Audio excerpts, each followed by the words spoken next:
Құрметті кітапсүйер қауым, бүгін Бауыржан оқулары аясында біз Бауыржан Момышұлының «Ұшқан ұя» повесіне шолу жасаймыз. 1976 жылы мемлекеттік сыйлыққа ие болған бұл шығарма батырдың мінезі қалай қалыптасты деген сұраққа жауап беретін терең туынды. Адамға ең үлкен әсер балалық шақта беріледі. Әр батырдың өмірінде тәрбие берген әділ адам болады. Бауыржан үшін ол Момынқұл көкесі. Повесте Момынқұлдың әжесіне дауыс көтерген үшін жазаланып, қорада түнеп, кейін бір аптаға ауылдан жіберілген айтылады. Бұл эпизод арқылы үлкенге құрмет пен ұлттық тәрбиенің қатал, бірақ әділ жолы көрсетіледі. Ал әженің кейін Момынқұлдың сағынып қайта-қайта сұрауы тәртіп пен мейірімнің қатар жүргенін білдіреді.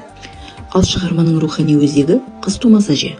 Бауыржан адамгершілікті, жақсылық пен жамандықты осы әженің ертегілері мен әңгімелері арқылы таныды. Ертексіз өскен бала рухани мүгедек деген ойды осы тәрбиеден туған. Әкесі Момыш кісіден кіріптар болуды қорлық санап, жоқшылықта да байманап қалақан жаймаған. Өз бетімен сауат ашып, елге сыйлы шебер адам болған. Үлкен қызы Үбиянды ұзатқаннан кейін жасауды кем қылмау үшін қарызға батып тұрмысы қиындайды. Осы кезде өгей шеше балаларға ауыр сөз айта бастайды. Намысты Момыш мұндайды көтере алмай, әйелінің төркінін шақырып, табалаудан гөрі жалғыздықты таңдағанын айтып, оларды алып кетуді талап етеді. Содан кейін бұл үйде керіс қайталанбайды.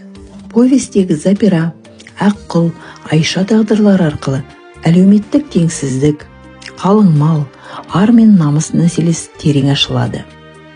Бұл оқиғалар Бауыржанның әділетсіздікке төзбейтін, шындықты жақтайтын азамат болып қалыптасуына әсер етті. Айша әпкесінің төркіндеп келуімен байланысты эпизодта қыз баланы құрметтеу, үлкеннің алдында әдеп сақтау сияқты биік тәрбиелік өлшемдер көрінеді.